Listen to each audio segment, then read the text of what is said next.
नमस्कार, Gidam sir maths classes में आप सभी लोग का स्वागत है। मैं संदीप कुमार गिडाम आपके सामने फिर से एक बार परसेंटेज का एक नया वीडियो लेकर आया हूं। चलिए आज का जो वीडियो है स्टार्ट करते हैं। तो देखिए आज का पहला प्रश्न क्या है। चीनी के भाव में 20% की कमी के कारण उसका भाव 8 रुपए प्रति किलोग्राम हो गया है। अगर ये 20% की कमी हुई है तो 20% की कमी होने से पहले रेट क्या था, यानी पहले का रेट क्या था। पहले का रेट था 100%। अभी अब इसमें कितनी कमी हुई, यानी अभी का रेट कितना हो गया। 20% की कमी हुई मतलब कितना हो गया 80%। और 20% की कमी होने के बाद अभी का रेट है 8 रुपए प्रति किलोग्राम, यानी अभी का रेट क्या है 8 रुपए प्रति किलोग्राम है। पूछता है कि पहले का भाव बताए, तो पहले का भाव बताना है। क्लियर है, छोटा सा क्वेश्चन है। आप क्या करेंगे, आपको मालूम है कि 80% बराबर 8 रुपए प्रति किलोग्राम हो जाएगा, क्योंकि 80% यानी अभी का रेट है। अगर पहले से तुलना करें तो 80% बराबर अभी का रेट 8 रुपए प्रति किलोग्राम है। तो पूछता है कि पहले का रेट यानी 100% बराबर क्या होगा। तो क्या करेंगे, 1% बराबर 8/80 कर देंगे रुपए प्रति किलोग्राम। कितना हो जाएगा 1/10 रुपए प्रति किलोग्राम हो गया। क्लियर है कि नहीं। पूछता है पहले का रेट, तो क्या करेंगे, पहले का रेट 100% के बराबर है। इस 100% को ऐसा भी तो लिख सकते थे 100 इंटू परसेंटेज। परसेंटेज का मान देखिए, यानी 1% का मान कितना है 1/10, तो 100 गुना 1/10 रुपए प्रति क्या हो जाएगा किलोग्राम, यानी क्या होगा काटने पर 10 रुपए प्रति किलोग्राम। छोटा सा क्वेश्चन था, समझ में आया सभी को, बहुत अच्छे समझ में आ रहा होगा। सेकंड नंबर का क्वेश्चन देखते हैं कि क्या है। पहला क्वेश्चन आपको समझ में आया, अच्छे से आया होगा समझ में। सेकंड नंबर का क्वेश्चन क्या है। एक अभ्यर्थी ने किसी परीक्षा में कुल 15 प्रश्नों के लिए प्रयास किया तथा उन सभी में पूरे अंक प्राप्त किए, और यदि परीक्षा में 60% अंक प्राप्त किए और सभी प्रश्नों के अंक समान है तो परीक्षा में प्रश्नों की संख्या ज्ञात करे। यानी कुल प्रश्नों की संख्या ज्ञात करनी है। कहां, परीक्षा में। कुल प्रश्नों की संख्या अपने आप में 100% होगी, संपूर्ण और कंप्लीट मान अपने आप में 100% होता है। तो देखिए एक अभ्यर्थी ने किसी परीक्षा में कुल 15 प्रश्नों के लिए प्रयास किया और उन सभी में पूरे अंक प्राप्त किए, यानी 15 प्रश्न इसने अटेम्प्ट किए और 15 के 15 उसके क्या हो गए, सही हो गए। और यदि परीक्षा में 60% अंक प्राप्त किए हैं, यदि परीक्षा में 60% अंक प्राप्त किए हैं तो देखिए जितने सही होंगे उतना ही तो परसेंटेज बनेगा ना। तो देखिए कितने अटेम्प्ट किए हैं, 15 प्रश्न अटेम्प्ट किए हैं, और कितने प्रतिशत अंक प्राप्त किए हैं 60%। तो ये 15 प्रश्न किसके बराबर हो जाएंगे, 60% के बराबर हो जाएंगे। तो परीक्षा में प्रश्नों की संख्या ज्ञात करें, तो परीक्षा में प्रश्नों की संख्या किसके बराबर हो जाएगी, 100% के बराबर हो जाएगी। तो क्या करेंगे, या ऐसा लिख दो 60% बराबर कितना हो जाएगा 15, तो 1% बराबर कितना होगा 15/60 हो जाएगा। तो यहाँ क्या होगा 15 चौके 60 मतलब 1/4, यानी 1% का मान कितना आ गया 1/4। अब पूछ रहा है परीक्षा में प्रश्नों की संख्या ज्ञात कीजिए, तो परीक्षा में प्रश्नों की संख्या 100% के बराबर होगा। तो 100 इंटू 1% का मान 1/4 होगा, मतलब परीक्षा में कुल कितने प्रश्न हुए, 25 प्रश्न हुए। बात समझ में आ गई। परीक्षा में कुल कितने प्रश्न हुए, परीक्षा में कुल 25 प्रश्न हुए। क्लियर है, ये समझ में आया। चलिए अब थर्ड नंबर का क्वेश्चन स्टार्ट करते हैं। चलिए थर्ड नंबर का क्वेश्चन करते हैं। थर्ड नंबर का क्वेश्चन क्या है, देखिए एक परीक्षा में किसी परीक्षार्थी ने केवल 8 प्रश्नों को हल करने का प्रयत्न किया और प्रत्येक प्रश्न में 50% अंक प्राप्त किए। बोलने का मतलब क्या है कि इसने 1 2 3 4 5 6 7 और 8 प्रश्नों को हल किया। प्रत्येक प्रश्न अपने आप में बेटा जी 100% होंगे, और ये प्रत्येक प्रश्न अपने आप में, जो कि 8 प्रश्न अपने आप में 100% है, तो इसमें से सिर्फ 50% ही इसने क्या है प्राप्त किया। प्रत्येक में 50%, प्रत्येक में 50% प्राप्त किया है। अच्छे से ध्यान रखेंगे। अब जरा समझिए 8 प्रश्न अपने आप में 100% हो रहे थे और प्रत्येक में 50% अगर प्राप्त किया तो इसके सही कितने प्रश्न हुए होंगे, सिर्फ 4 प्रश्न। दिमाग लगाओ, कितने प्रश्न, 4 प्रश्न। तो 4 प्रश्न ही इसके क्या हो गए, सही हुए। अब जरा आगे पढ़ते हैं। यदि उसने उस परीक्षा में कुल 40% अंक प्राप्त किए, अब ये 40% जो अंक प्राप्त किए वो कब मिलेंगे, जब आपके परीक्षा में किए गए प्रश्न सही हो। तो इसने कितने सही किया है, 4 प्रश्न ही सही किया है। तो 4 प्रश्न किसके बराबर हो जाएंगे, 40% के बराबर हो जाएंगे। क्लियर है। पूछता है परीक्षा के सभी प्रश्नों के अंक बराबर थे, यानी परीक्षा के सभी प्रश्नों के अंक बराबर थे, यानी 8 के 8 जो प्रश्न प्रश्न थे, इनके अंक क्या थे, बराबर थे, तब उस परीक्षा में कितने प्रश्न थे, तो उस परीक्षा में 100% क्या थे, प्रश्न थे। तो चलिए 100% का मान निकालने के लिए क्या करेंगे, हम इसको ऐसे लिख दीजिए 40% बराबर 4 प्रश्न हो जाएगा। अरे होगा कि नहीं, तो 1% बराबर कितना हो जाएगा, 4/40 होगा, मतलब 1/10 प्रश्न होंगे।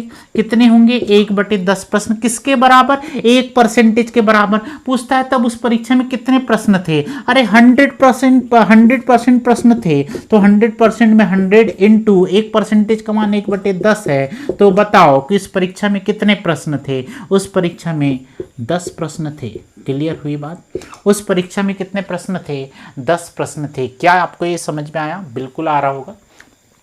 चौथे नंबर का क्वेश्चन करते हैं। चलिए चौथे नंबर का क्वेश्चन क्या है देखते हैं। तो चौथे नंबर के क्वेश्चन में क्या बोल रहा है कि एक महिला ने 2400 रुपए का कपड़ा खरीदा, बाद में उसे पता चला कि उसने 120 रुपए का अधिक भुगतान किया क्योंकि कपड़ा जितना उसने मांगा था उससे 20 सेंटीमीटर कम था। क्लियर है कि नहीं। तो एक्चुअल में कपड़े की वास्तविक लंबाई ज्ञात करें। कपड़े की वास्तविक लंबाई बोलने का मतलब क्या है कि जितना कपड़ा कम मिला है उसके बाद उसके हाथ में जो कपड़ा आया है उसकी लंबाई पूछ रहा है। चलो इसको चित्रात्मक तरीके से समझते हैं। छोटा सा क्वेश्चन है, लॉजिकल क्वेश्चन है। जैसे कि मैं मानता हूं कि ये पूरा का पूरा कपड़ा इस महिला ने इस दुकान में जाकर लिया। अब इस महिला ने ये कपड़ा, ये इतना जो है ये कितने में लिया, 2400 रुपए में लिया। ये 2400 रुपए में इतना कपड़ा आना था, कितना कपड़ा आना था, इतना कपड़ा। यानी देखिए ये जो लेंथ है ना नीचे वाली, ये कपड़े की लेंथ है मानकर चले। ये ऊपर मैंने 2400 रुपए इसलिए डाला है क्योंकि 2400 रुपए में इसको खरीदा गया है। क्लियर है। अब उसे पता चला कि उसने 120 रुपए का अधिक भुगतान किया। क्यों, उसको कैसे पता चला, क्योंकि कपड़ा जितना उसने मांगा था उससे 20 सेंटीमीटर कम है। तो देखिए 2400 रुपए में इतना कपड़ा आता, लेकिन उसको पता चला कि भाई मैंने तो 2400 रुपए का भुगतान किया लेकिन जितना मुझे कपड़ा चाहिए था उतना नहीं मिला। यानी कपड़ा इतना होना था, कितने का, 2400 रुपए का, लेकिन कितना हुआ, इतना कपड़ा जो डॉट डॉट लगा रहा हूं ना मैं, ये इतना कपड़ा उसे मिला ही नहीं, मिला ही नहीं। जबकि 2400 रुपए में यहां से लेकर यहां तक कपड़ा मिलता। अभी डॉट डॉट वाला कपड़ा जो उसे मिला नहीं, तो कितने सेंटीमीटर का था, 20 सेंटीमीटर का था। तो देखिए उसको कैसे पता चला कि भैया 120 रुपए क्या है, अधिक भुगतान है, क्योंकि रेट के अनुसार उसने कैलकुलेशन कर लिया कि ये 20 सेंटीमीटर जो कपड़ा उसे मिला नहीं वो 120 रुपए का होगा। तभी तो पता चलेगा ना, 20 सेंटीमीटर कपड़ा उसके हाथ में आया नहीं और उसका भी पैसा वो दुकानदार को दे दिया है। क्लियर हुआ, क्लियर हुआ। तो देखिए क्या होगा, अब देखिए क्या होगा, 120 रुपए बराबर 20 सेंटीमीटर होगा कि नहीं, नहीं आ रहा समझ में, आ रहा होगा। तो 1 रुपए बराबर कितना हो जाएगा, 20/120 सेंटीमीटर हो जाएगा। तो 20/120 मतलब कितना होगा, 1/6 सेंटीमीटर। यानी 1 रुपए का कितना कपड़ा आ रहा है, 1/6 सेंटीमीटर का आ रहा है। तो 2400 रुपए का कितना कपड़ा आएगा, तो 2400 रुपए का कितना आएगा। तो देखिए 1 रुपए बराबर 1/6, तो यहां क्या लिख दोगे, 2400 गुणा 1/6 सेंटीमीटर लिख देंगे। तो 6 चौके 24 मतलब 400 सेंटीमीटर कपड़ा आना था, कुल उसको मिलना था कितना, 400 सेंटीमीटर। मगर मिला क्या, नहीं। 2400 रुपए का टोटल कितना मिलना था, 400 सेंटीमीटर कपड़ा मिलना था, मगर मिला क्या, नहीं मिला। कितना मिला बताओ, प्रश्न के अनुसार कितना कम हुआ, अरे प्रश्न के अनुसार कितना कम हुआ, 20 सेंटीमीटर कम हुआ। तो कुल कपड़े की लंबाई क्या हो जाएगी, कुल कपड़े की लंबाई कितनी हो जाएगी, 400 माइनस 20 मतलब 380 सेंटीमीटर। क्लियर है। चलिए 5वें नंबर का क्वेश्चन क्या है देखते हैं। प्रतिदिन के किराए में 25% की वृद्धि हो जाती है और एक व्यक्ति अब 25 रुपये प्रतिदिन पाता है। वृद्धि के पहले उसके प्रतिदिन का किराया क्या था। अब जरा इस प्रश्न को समझे बच्चा जी। प्रतिदिन के किराए में 25% की वृद्धि हो जाती है। अगर किसी भी चीज़ में अगर वृद्धि होती है ना, तो वो 100% में ही होती है। यानी प्रतिदिन पहले का किराया इसका 100% रहा होगा, जो आज जाके 25% बढ़ा तो पहले का किराया कितना होगा 100%, और अभी का किराया कितना होगा 125%। अगर 25% घट जाता ना तो 75% हो जाता। क्लियर है बातें? तो पहले का किराया कितना हुआ बेटा जी 100%, और अभी का किराया कितना होगा 125%। और एक व्यक्ति अब 25 रुपए प्रतिदिन पाता है, मतलब पाता है का मतलब उसे 25 रुपए प्रतिदिन देना पड़ता है। पहले 100% रहा होगा तो 25 रुपए से कम देना पड़ रहा होगा, वो जानेंगे हम। तो ये 125 के बराबर क्या होगा 25 रुपए होगा। यूनिट पर ध्यान दिया करें। वृद्धि के पहले उसके प्रतिदिन का किराया, तो वृद्धि के पहले यानी 100% का किराया कितना था, अभी तो 125% है क्योंकि वृद्धि हो चुकी है। क्लियर है कि नहीं? तो देखिए क्या होगा 125% बराबर क्या होगा 25 रुपए। तो 1% बराबर क्या होगा 25/125 रुपए होगा। यूनिट लिखना ना भूले। 25 5 कितना होगा 125, मतलब 1/5 रुपए 1% के बराबर होगा। पूछता है पहले किराया कितना था, तो 100% था, तो 100% था तो 100 इंटू 1 क्या हो जाएगा 5, यानी 20 रुपए था। मतलब पहले का किराया जब वृद्धि नहीं हुई थी तो कितना था 20 रुपए था, और अब किराया कितना है 25 रुपए है। क्लियर है बातें? क्लियर है कि नहीं? बिल्कुल क्लियर होगी। चलिए सिक्स्थ नंबर का क्वेश्चन करते हैं।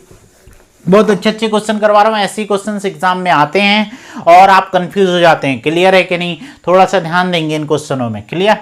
ओके चलिए। एक बैंक से किए गए समझौते के अनुसार एक व्यापारी को कोई ऋण राशि कुछ समान किस्तों में बिना ब्याज चुकानी थी। क्लियर है कि नहीं? अब देखिए 18 किस्त चुकाने के बाद उसने पाया कि उसका 60% ऋण जो है वो चुक चुका है। क्या यानी ऋण क्या है इसने पेड कर दिया है। तो किस्तें कितनी थी, यानी किस्तें कितनी थी मतलब 100% की बराबर थी। अभी आज की डेट में इसने 60% अपनी जो किस्त है वो जमा कर चुका है, और 60% किस्त जमा कर चुका है तो कितनी किया 18। बोलता क्या है इसने एक बैंक से ऋण लिया है, और जो इस ऋण लेने की शर्त थी उस अनुसार आज तक के इसने 18 किस्त क्या है जमा कर चुका है, और इसने पाया कि इसने 18 किस्त जमा किया है जो 60% के बराबर है। पूछता है पूरी की पूरी कितनी किस्त होगी। अब प्रश्न समझ में आ गया। तो आज की डेट में इसने कितनी किस्त जमा किया है 18, और क्या पाया कि उसका 60% ऋण क्या है अदा हो चुका है। तो 60% ऋण कब अदा होगा जब वो किस्त जमा किया होगा। तो कितनी किस्त जमा किया बेटा जी 18 किस्त जमा कर दिया इसने, और देखा है कि किस्त जमा कर दिया तो 18 किस्त जमा किया है तो 60% ऋण इसका क्या हो गया है 60% ऋण क्या हो गया अदा हो गया है। तो यहाँ क्या हो जाएगा 60%, प्रश्न के अनुसार देखेंगे 60% बराबर 18 किस्त। क्लियर है? तो 1% बराबर क्या होगा 18/60 किस्त हो जाएगा। क्लियर है? 1% बराबर कितना होगा 18/60 किस्त हो जाएगा। तो 100%, अब तो भैया कुल जितना इस पर क्या ऋण का बोझ था उसका इसने 60% ही अदा किया है। पूछता है पूरी किस्त किसके बराबर होगी 100% के। तो 100% बराबर क्या आता है 1% का मान 18/60 है, तो 18 क्या कर देंगे 60। क्लियर है? जीरो से क्या होगा जीरो कटेगा 6 या 18, मतलब कुल कितनी किस्त थी 30 किस्त थी। क्लियर है? कितनी किस्त थी 30 किस्त थी। क्लियर? बात समझ में आ गई? और भी अगर कोई डाउट हो तो कमेंट्स बॉक्स में लिखे। ये दिख रहा है ना पूरा का पूरा दिख रहा है, पूरा दिख रहा होगा। कमेंट्स बॉक्स में लिखिए अगर कोई भी प्रॉब्लम हो, किस लेवल का आपको पढ़ना है। हर लेवल का पढ़ाएंगे, एडवांस लेवल का भी पढ़ाएंगे। लगातार मेरे वीडियो को सब्सक्राइब करें, और ये कंटिन्यू वीडियो में डालूंगा परसेंटेज का। बहुत ही जल्दी चैप्टर खत्म कर दूंगा मैं इसको। बहुत ही अच्छे क्वेश्चन, लॉजिकल क्वेश्चन आपको मैं करवाऊंगा। धन्यवाद।